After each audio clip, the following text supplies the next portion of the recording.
On parle beaucoup de l'enfant roi. Bon déjà, moi c'est un terme que je n'aime pas beaucoup parce que l'enfant n'a certainement jamais demandé à être placé sur un trône.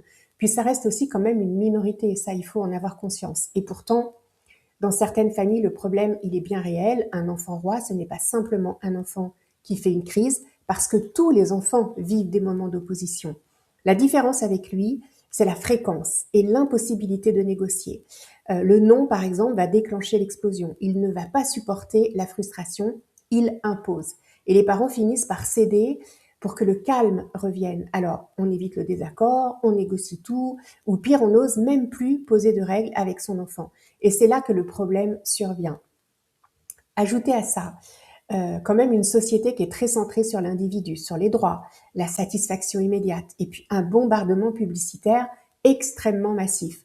J'ai vu dans une étude qu'à 12 ans, un enfant a déjà vu plus de 100 000 publicités. C'est quand même incroyable.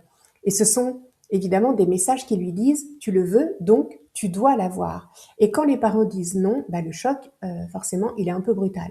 Et le problème ne vient pas forcément de l'enfant, parce que cet enfant est souvent le symptôme d'un cadre fragilisé, d'une autorité sapée par exemple, d'un parent qui doute de sa légitimité aussi, ou d'un adulte qui veut être aimé plus qu'il ne veut éduquer. Or, éduquer, ce n'est pas satisfaire tous les désirs, c'est répondre aux besoins de sécurité, d'attachement, d'amour, de stimulation, de socialisation aussi.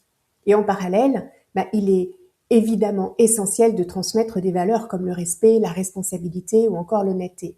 Donc concrètement, ça se passe comment? Par des règles, tout simplement, qui doivent être claires, concrètes, constantes, conséquentes, cohérentes. Et le point clé, c'est vraiment la constance. Alors évidemment, un enfant supporte mal la limite qu'on va lui donner au début. Et ça, c'est tout à fait normal.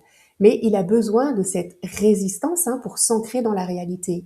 La socialisation aussi joue un rôle majeur parce que face aux autres, il ne peut pas tout imposer. Il apprend que le monde ne tourne pas autour de lui.